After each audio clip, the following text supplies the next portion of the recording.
పేరిట మీ అందరికీ షలోం. ప్రియులారా, ఈరోజు ఈ వీడియోను, ఈ మాటలను దేవుడు కేవలము మీకోసమే ఏర్పాటు చేశాడేమో ఒక్కసారి ఆలోచించండి. ఎందుకంటే గత కొన్ని రోజులుగా మీరు అనుభవిస్తున్న ఆ గుండె కోత, ఆ రాత్రి వేళలో కన్నీరు, ఎవరికి చెప్పుకోలేని ఆ నరక యాతన అంతా పరలోకమందున దేవుడు చూస్తూనే ఉన్నాడు. ఇక నా జీవితము ఇంతేనా? ఈ కష్టము నుండి నేనెప్పటికీ బయటపడలేనా? నా చుట్టూ ఉన్న వారంతా నన్ను వాడుకొని వదిలేశారు, నా బాధను అర్థము చేసుకునేవారే లేరా అని ఒంటరిగా కూర్చొని ఏడుస్తున్నారా? ప్రియమైన దేవుని బిడ్డ, నా వైపు కాదు, నిన్ను సృష్టించిన దేవుని వైపు ఒక్కసారి చూడు. నీ శత్రువులు నిన్ను చూసి నవ్వుతూ ఉండవచ్చు. నీ అప్పుల బాధలు నిన్ను ఊపిరాడకుండా చేస్తూ ఉండవచ్చు. నీ ఆరోగ్యము నిన్ను మంచాన పడేసి ఉండవచ్చు. కానీ ఈ ఉదయకాలమున దేవుడు నీకొక్క గొప్ప నిరీక్షణను, నూతన బలమునివ్వబోతున్నాడు. ఈ భయంకరమైన తుఫాను లాంటి పరిస్థితిలో నీవు మునిగిపోవు. నిన్ను చేయిపట్టి లేవనెత్తడానికి సజీవుడైన యేసయ్య నీ చెంతనే ఉన్నాడు. కాబట్టి అధైర్యపడకు. చివరి వరకు దేవుని మాటలను ఆలకించు. దేవుడి రోజు నీతో మాట్లాడబోతున్నాడు. నా ప్రియ సహోదరి, సహోదరులారా, నూతన దినములో అడుగు పెడుతున్న మీపై ఏ దుష్టశక్తి, ఏ నష్టము, ఏ శోధన జయించలేదు. మన నోటి మాటలకు ఎంతో శక్తి ఉంది. అందుకే ఈ ఉదయాన్నే మీ ఇంట్లో, మీ హృదయములో ఒక గొప్ప ఆత్మీయ వాతావరణాన్ని నిర్మించుకోండి. నాతో కలిసి పూర్తి విశ్వాసముతో, ధైర్యముతో ఈ వాక్యము వింటున్న మీరందరూ ఈ మాటలను ప్రకటించండి. నా దేవుడు నన్ను ఆదుకునేవాడు. ఈరోజు నాకు ఎదురయ్యే ప్రతి ఆపద నుండి నన్ను తప్పించి నన్ను ఉన్నత స్థలంలో నిలబెడతాడు. ఈ నూతన దినమున నా కుటుంబముపై, నా వ్యాపారముపై, నా ఉద్యోగముపై దేవుని ఆశీర్వాదాలు కుమ్మరించబడుతున్నాయి. ఏ కీడు నా గుడారము సమీపించదు. చివరి మాట, సమస్యలు ఎంత పెద్దవైనా నా పక్షాన ఉన్న నా యేసయ్య వాటన్నిటికంటే గొప్పవాడు. కాబట్టి ఈరోజు నేను విజయము సాధిస్తాను. ఆమెన్. ప్రియులారా, ఈ శక్తివంతమైన మాటలు మీ జీవితంలో నెరవేరబడబోతున్నాయి. ఇప్పుడే పూర్తి నమ్మకముతో క్రింద ఉన్న కామెంట్ సెక్షన్లో ఆమెన్ అని టైప్ చేయండి. మీరు దేవుని వాగ్దానాన్ని మీ హృదయంలోనికి స్వీకరిస్తున్నారని దానికి అర్థం. అలాగే ప్రతిరోజు ఇలాంటి ఆధ్యాత్మిక, ఆత్మీయ ఆహారాన్ని, దేవుని శక్తివంతమైన మాటలను పొందుకోవడానికి నా ఛానల్ని ఇప్పుడే సబ్స్క్రైబ్ చేసుకోండి. ఈ పరిచర్య ద్వారా మీ ఆత్మీయ జీవితము బలపడాలని నేను నిరంతరము ప్రార్థిస్తున్నాను. ప్రభునందు ప్రియమైన సహోదరి, సహోదరులారా, మన రక్షకుడైన యేసు క్రీస్తు కృపామయమైన నామములో మీ అందరికీ నా హృదయపూర్వక ఈ నూతన దినపు శుభములను, వందనములను తెలియజేస్తున్నాను. దేవుని ప్రేమను, ఆయన ఆదరణను ప్రతిరోజు మీ హృదయాలకు చేరుస్తున్న నా ఛానల్కు మీ అందరినీ ప్రేమతో మరొక మారు ఆహ్వానిస్తున్నాను. ఈ మాటలు వింటున్న మీలో ఎవరైనా తీవ్రమైన వేదనలో, నిరాశలో ఉంటే దేవుని వాగ్దానాన్ని నమ్మి విశ్వాసముతో ఈ వీడియో క్రింద కామెంట్ బాక్స్లో ఆమెన్ అని రాయండి. అలాగే మన ఆత్మీయ కుటుంబంలో భాగస్వాములు కావడానికి ఇప్పుడే నా ఛానల్ని సబ్స్క్రైబ్ చేసుకోండి. ఈ సత్య సందేశాన్ని చివరి వరకు విని దేవుని ఆశీర్వాదాలు పొందుకోవాలని కోరుతున్నాను. సందేశంలోనికి వెళ్లే ముందు మనం కళ్ళు మూసుకొని ఆ సర్వాధికారి అయిన దేవుని వైపు చూస్తూ ఒక చిన్న ప్రార్థన చేసుకుందాం. పరలోకమందున్న మా ప్రియ పరమ తండ్రి, ఈ పరిశుద్ధ ఉదయ కాలమును బట్టి మీకు స్తోత్రాలు తండ్రి. ఈ సమయంలో ఎందరో బిడ్డలు హృదయ భారముతో, కన్నీటితో, ఆపదల్లో ఉండి ఈ మాటలు వింటున్నారు. ప్రభువా, వారి హృదయాలను మీరు తాకండి. వారి చుట్టూ ఉన్న చీకటిని తొలగించండి. దావీదును ఆదుకున్న దేవుడవు ఈరోజు నా మాటలు వింటున్న ప్రతి బిడ్డను ఆదుకొని వారి జీవితాల్లో అద్భుతాలు చేయమని నజరేయుడైన యేసు నామములో ప్రార్థించి అడిగి వేడుకుంటున్నాము తండ్రి. ఆమెన్. ఈరోజు దేవుడు మనకిస్తున్న పరలోకపు మన్నా ఆదరణకరమైన వాగ్దానము. ఆపత్కాలమందు వారు నా మీదికి రాగా యెహోవా నన్ను ఆదుకొనెను. 18వ సంకీర్తన 18వ వచనం. ప్రియమైన దేవుని బిడ్డలారా, దేవుని యొక్క సహాయము ఎల్లప్పుడూ ఉంటుంది. ఆయన మనతో ఎప్పుడూ ఉంటాడు. ఆయన విడిపిస్తాడు అనే బలమైనటువంటి మాటలు ఈ యొక్క లేఖన భాగంలో మనము గమనించవచ్చు. దావీదు రాస్తున్న ఈ కీర్తన ఈ రోజున మనందరికీ ఎంతో ఆదరణని ఇస్తుంది. అసలు ఈ కీర్తన వెనుక ఉన్న చారిత్రాత్మక నేపథ్యం ఏమిటో తెలుసా? దావీది మాటలు ఏదో ఏసీ రూములో కూర్చొని ప్రశాంతంగా రాయలేదు. సౌలు రాజు అతని ప్రాణాన్ని తీసేయడానికి సైన్యముతో వెంటాడుతున్నప్పుడు అరణ్యములో కొండ గుహలలో ప్రాణభయముతో అల్లాడిపోతున్న భయంకరమైన పరిస్థితుల్లో దేవుడు చేసిన అద్భుతమైన విముక్తిని జ్ఞాపకము చేసుకుంటూ రాసిన కీర్తన ఇది. మనం ఈ లేఖన భాగాన్ని గమనిస్తే దావీదు ఇక్కడ ఆపత్కాలము అనే పదాన్ని వాడుతున్నాడు.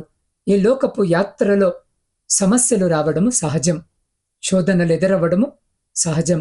మనం అనుకోని, మనము ఊహించని, మనము జయించలేని, మన శక్తికి మించినటువంటి సంఘటనలు ఎదురవుతుంటాయి. దీనినే మనము ఆపద అంటాము. ఆపద అనగానే ఏదో ప్రాణము పోయేంత కష్టాలు మాత్రమే కాదు, మన కుటుంబంలో, మన ఉద్యోగములో, మన వ్యాపారములో, మన పరిచర్యలో లేదా మన శరీరములో మనకు వచ్చిన సమస్యనే. సరే, అందరికీ వస్తాయిగా.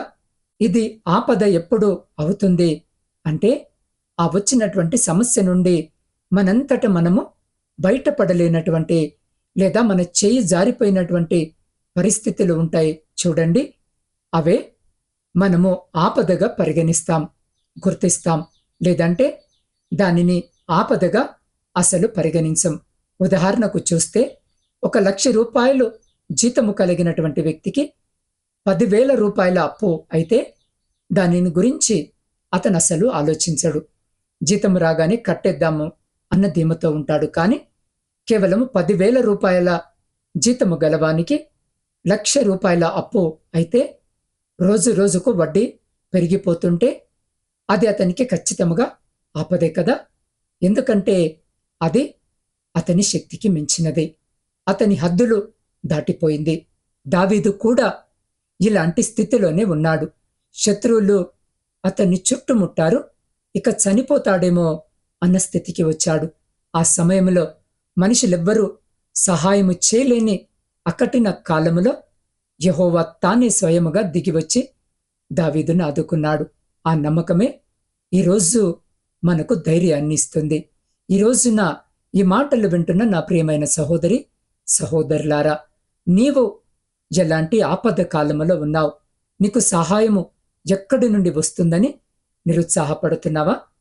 నీకున్న అనారోగ్యమే కావచ్చు, నీకున్న బలహీనతలే కావచ్చు, నీ కుటుంబంలోని తీవ్రమైన సమస్యలే కావచ్చు, నీ పనిలో నీకెదురవుతున్న శోధనలే కావచ్చు, బయట పడలేనటువంటి వీటిని జయించలేనటువంటి స్థితిలో బహుశా ఈరోజు నువ్వు ఉండినట్లయితే నా ప్రభు మాటగా చెబుతున్నాను, భయపడకు, కంగారు పడకు, మనుషుల వైపు అస్సలు చూడకు.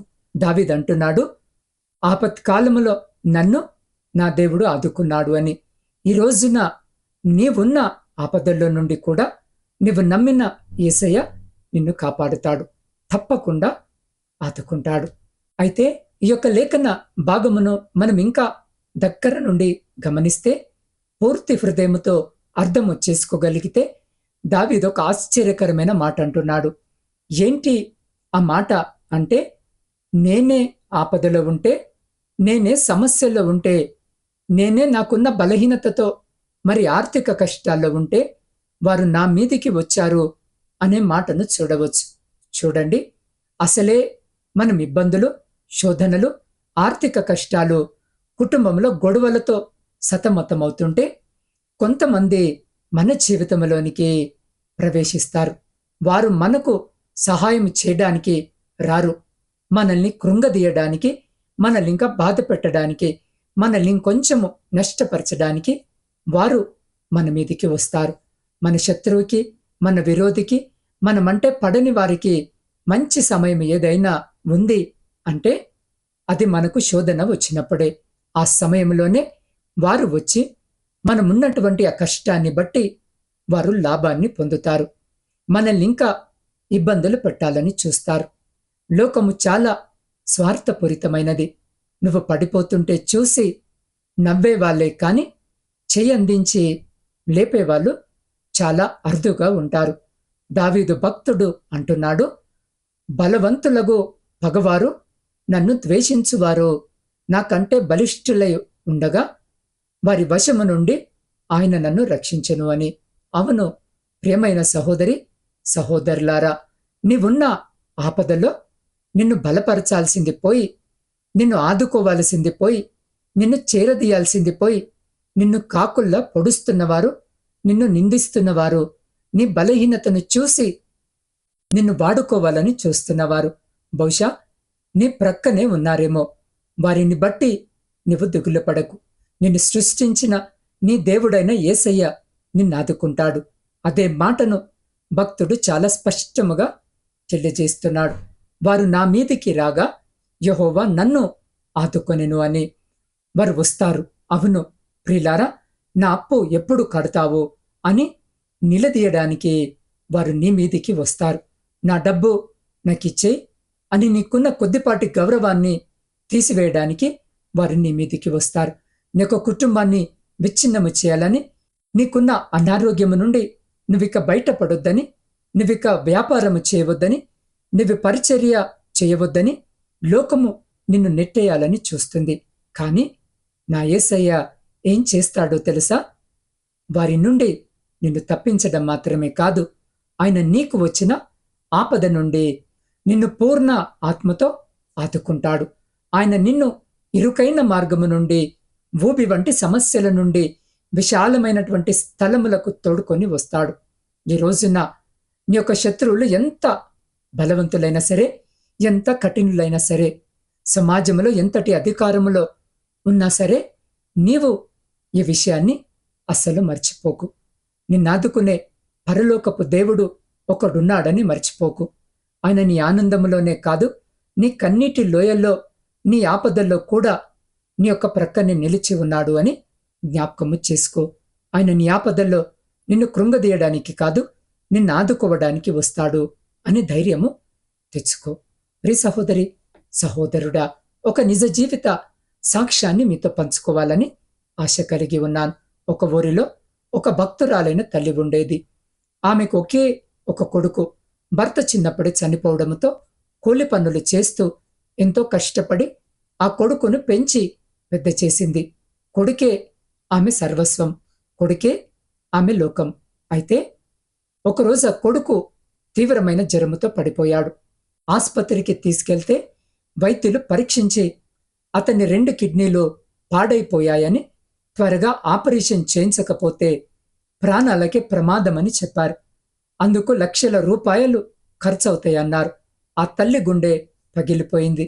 చేతిలో 1 రూపాయి లేదు. అద్దె ఇంట్లో ఉంటున్నారు. కనీసము ఇల్లు కూడా సొంతది కాదు.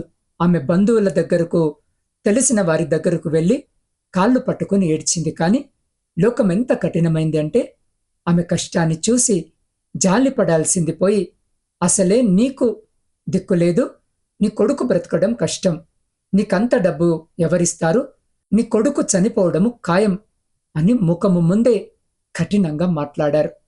కొంతమంది ఆమెకున్న ఒక చిన్న భూమిని కూడా తక్కువ ధరలో లాక్కోవాలని చూశారు. చుట్టూ ఉన్నవారంతా కాకుల్లా పొడుస్తుంటే ఆ తల్లి రాత్రివేళ ఇంట్లోకి వచ్చి తలుపులు వేసుకుని కొడుకు మంచం పక్కనే మోకాళ్ళుని రాత్రంతా కన్నీరు కార్చింది. ప్రభువా, వారు నా మీదికి వస్తున్నారు, నా కొడుకు చనిపోతాడని నన్ను నిందిస్తున్నారు తండ్రి, నా కడుపు కోత నీకు కనిపించడం లేదా? దావీదును ఆదుకున్న దేవుడవు నన్ను ఆదుకోవా తండ్రి అని గుండెలు పగిలేలా రోదించింది. ఆ రాత్రి ఆమె ఏడుస్తూనే నిద్రపోయింది.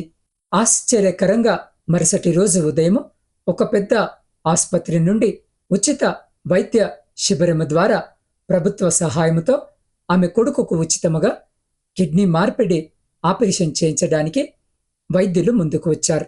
ఆపరేషన్ విజయవంతమైంది, చనిపోతాడనుకున్న కొడుకు ఈరోజు దేవుని పరిచర్యలో సాక్షిగా నిలబడ్డాడు. నాడా తల్లిని నిందించిన వారే ఈరోజు ఆమె జీవితంలో దేవుడు చేసిన కార్యాన్ని చూసి ముక్కున వేలేసుకున్నారు. అవును ప్రియమైన వారలారా, మనుషులు ముగించే చోట నా దేవుడు తన కార్యాన్ని ప్రారంభిస్తాడు.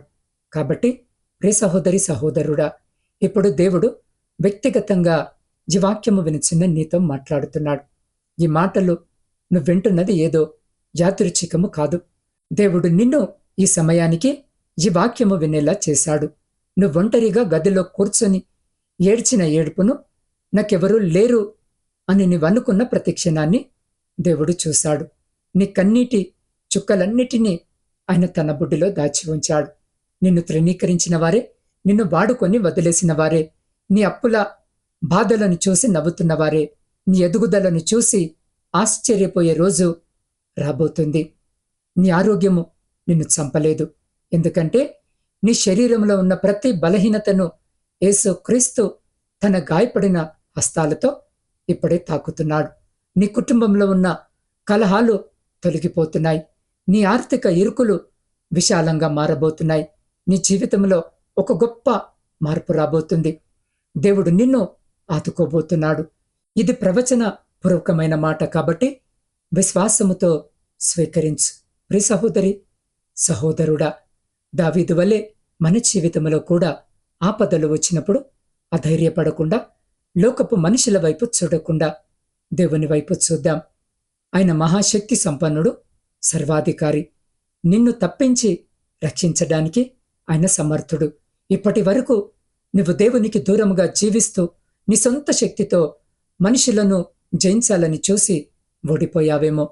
ఈరోజే నీ పాపములను, నీ బలహీనతలను ఒప్పుకొని, యేసయ్యా నా జీవితంలోనికి రా, నన్ను ఆదుకో అని ఆయనకు నీ హృదయాన్ని అప్పగించు.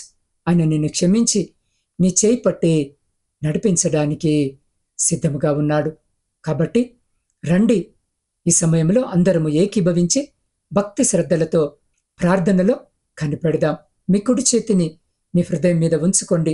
అనారోగ్యంతో ఉన్నవారు మీ బాధ ఉన్న చోట మీ చేయి ఉంచుకొని విశ్వాసముతో నాతో పాటు ఈ ప్రార్థనలో ఏకీభవించండి. సర్వోన్నతుడవు, సర్వాధికారివైన మా ప్రియ పరమ తండ్రి, మీ పరిశుద్ధ నామానికి కోట్లాది స్తుతులు, స్తోత్రాలు, వందనాలు. ప్రభువా, ఈ సమయంలో ఈ వాక్యమును విని హృదయాలు బద్దలై కన్నీటితో ప్రార్థిస్తున్న నీ ప్రియ బిడ్డలందరినీ నువ్వు ఆశీర్వదించు. నా తండ్రి, 18వ సంకీర్తన 18వ వచనము ప్రకారము ఆపత్కాలములో ఉన్న నీ బిడ్డలను ఇప్పుడే నువ్వు ఆదుకోమని వేడుకుంటున్నాం. యేసు నామములో ఈ మాటలు వింటున్న బిడ్డల శరీరాల్లో ఉన్న సమస్త బలహీనతలు, రోగాలు తొలగిపోవునుగాక. గుండె జబ్బులు, కిడ్నీ సమస్యలు, బీపీ, షుగర్ వ్యాధి, పక్షవాతము, క్యాన్సర్ వంటి భయంకరమైన రోగాల నుండి ఇప్పుడే యేసు క్రీస్తు నామములో సంపూర్ణ స్వస్థత కలుగునుగాక. నాయనా, ఎవరైతే కోర్టు కేసులతో, భూమి తగాదాలతో, ఆస్తి సమస్యలతో నలిగిపోతున్నారో వారికి అనుకూలమైన తీర్పును దయచేయండి. అయ్యా, పొలాల్లో, భూముల్లో ఉన్న సమస్యలన్నిటినీ తొలగించండి. తండ్రి, శత్రువుల చేతిలో, చేతబడి శక్తుల చేతిలో, దుష్ట శక్తుల బంధకాలలో చిక్కుకొని నలిగిపోతున్న బిడ్డలకు సంపూర్ణ విడుదల, రక్షణను దయచేయండి. కుటుంబాలలో సమాధానము లేక భార్యాభర్తల మధ్య గొడవలతో విడిపోయే స్థితిలో ఉన్న కుటుంబాలను నీ ప్రేమతో ఇప్పుడే ఒకే తాటిపైకి తీసుకురండి. కుటుంబాలను దీవించండి, ఆశీర్వదించండి. ప్రభువా, తీవ్రమైన ఆర్థిక ఇబ్బందుల్లో ఉండి అప్పుల బాధలు తట్టుకోలేక ఆత్మహత్య శరణ్యం అనుకుంటున్న నీ బిడ్డలకు పరలోక ఐశ్వర్యం నుండి ద్వారాలను తెరవండి. అద్భుతమైన ఆర్థిక జయమును బిడ్డలకు దయచేయండి. ప్రతి ఒక్కరి హృదయాలలో నీ నూతన సమాధానాన్ని, సంతోషాన్ని నింపండి. ఆత్మీయ బలాన్ని ప్రసాదించండి. దేవా, ప్రాముఖ్యముగా ఈ దినము జన్మదిన, వివాహ వార్షికోత్సవాలు జరుపుకుంటున్న బిడ్డలందరినీ వినూతన దయాకిరీటం చేత ఆశీర్వదించండి. ఇతర సంతోషకరమైన కార్యక్రమాలు జరిగించుకుంటున్న బిడ్డలతో కూడా మీరుండి సంతోషకరమైన కుటుంబ జీవితమును దయచేయమని వేడుకుంటున్నాం. దేవా, ఈ సమయంలో కుటుంబ పోషణకై కుటుంబాలను వదిలి పరాయి దేశంలో పని చేసుకుంటున్న ప్రతి బిడ్డను జ్ఞాపకము చేసుకోండి తండ్రి. వారుంటున్న స్థలములో స్థిరమైన ఉద్యోగాలు లేక, ఇదిగో స్వేచ్ఛగా పని చేసుకుంటా కావలసిన అనుమతులు లేక బిడ్డలు ఇబ్బంది పడుతూ ఉండగా వారిని జ్ఞాపకం చేసుకోండి. కావలసిన సహాయము ప్రతి బిడ్డకు దయచేయండి. అయ్యా, వారున్న చోట వారు ఇలాంటి చెడు సహవాసాల వైపు అడుగులు వేయకుండా వారి అడుగులను స్థిరపరిచి వారిని, వారి కుటుంబాలను మీ కృపలో భద్రపరచండి. ఉన్నత విద్యను అభ్యసించడానికి విదేశాలకు వెళ్ళి ఇదిగో నా తండ్రి బిడ్డలు కష్టపడుతూ ఉంటుండగా వారున్న చోట నా తండ్రి ఇదిగో వారి ఫీజులు వారు కష్టపడి సంపాదించుకుంటే కావలసినటువంటి ఇదిగో నా తండ్రి పార్ట్ టైం ఉద్యోగాలు ప్రతి బిడ్డకు దయచేయండి. ఎలాంటి ఇబ్బందికరమైన పరిస్థితులు లేకుండా తండ్రి ప్రశాంతముగా వారు చదువుకొని ఉన్నతమైన విద్యాభ్యాసాన్ని నా తండ్రి ముగించుకొని ఇదిగో తిరిగి క్షేమంగా వారి గృహాలకు చేరులాగున కృప చూపమని వేడుకుంటున్నాం. ప్రాముఖ్యంగా నా తండ్రి సమయంలో నా ఆత్మీయ కుటుంబ సభ్యులందరినీ మీ పరిశుద్ధ పాదాల చెంతకు తీసుకొని వస్తూ ఉండగా ప్రతి కుటుంబంలోని ప్రతి ఒక్కరిని, వారి బిడ్డలను, వారి పరిచర్యలను నూరంతలుగా ఆశీర్వదించండి తండ్రి. వారి ప్రతి ప్రార్థన విన్నపాన్ని మీరు ఆలకించి ప్రతి న్యాయమైన కోరికకు మీరు సమాధానము దయచేసి లోకములో ఉన్న సమస్త ప్రజలకు శాంతిని, సమాధానాన్ని అనుగ్రహించి ప్రపంచ శాంతిని కలగజేయండి. మా ప్రార్థనలను ఆలకించినందుకు నీకు స్తోత్రాలు చెల్లిస్తూ నజరేయుడైన యేసు క్రీస్తు అతి పరిశుద్ధమైన నామంలో ప్రార్థించి స్తుతించి అడిగి పొందుకొని ఉన్నాము తండ్రి. ఆమెన్. ప్రియమైన దేవుని బిడ్డలారా, ఈ ఉదయకాల వాగ్దానము మీ హృదయాన్ని తాకి మీకు నూతన ఉత్సాహాన్ని ఇచ్చిందని నేను నమ్ముతున్నాను. ఈరోజు మీరు అడుగు పెట్టబోయే ప్రతి స్థలములోనూ దేవుని కృప మీకు తోడుగా ఉండి మిమ్మల్ని ఉన్నతముగా ఆదుకుంటుంది. ఈ వాక్యము ద్వారా మీరు పొందుకున్న ఆశీర్వాదాన్ని బట్టి దేవునికి మహిమ కలుగునుగాక. ఈ పరిచర్య ద్వారా మరింత మంది బలపడటానికి ఇప్పుడే ఈ వీడియోను తప్పకుండా లైక్ చేయండి. ప్రతిరోజు ఇలాంటి శక్తివంతమైన దేవుని మాటలను, ఉదయకాల వాగ్దానాలను పొందుకొనడానికి నా ఛానల్ని ఇప్పుడే సబ్స్క్రైబ్ చేసుకోండి. అలాగే ఆపదల్లో ఉండి ఆదరణ కోసము ఎదురు చూస్తున్న మీ స్నేహితులకు, బంధువులకు ఈ వీడియోను ఇప్పుడే షేర్ చేసి దేవుని సువార్త పరిచర్యలో భాగస్వాములవ్వండి. ప్రియులారా, మీరు ఒంటరిగా లేరు. మీ ప్రార్థన భారాన్ని మోయడానికి నేను సిద్ధముగా ఉన్నాను. కాబట్టి మీరు ఇలాంటి సమస్యలతో బాధపడుతున్నా, ఏ ఆపదల్లో ఉండి ప్రార్థన సహాయము కోరుకుంటున్నా, స్క్రీన్ మీద కనిపిస్తున్న నా వాట్సాప్ నంబర్కి మీ ప్రార్థన అవసరతలను ఇప్పుడే మెసేజ్ రూపంలో పంపించండి. నేను మీ కోసము, మీ కుటుంబ క్షేమము కోసము నిరంతరము దేవుని సన్నిధిలో కన్నీటితో ప్రార్థిస్తాను. దేవుడు మిమ్మల్ని, మీ హస్తాకృత్యములను సమృద్ధిగా ఆశీర్వదించునుగాక.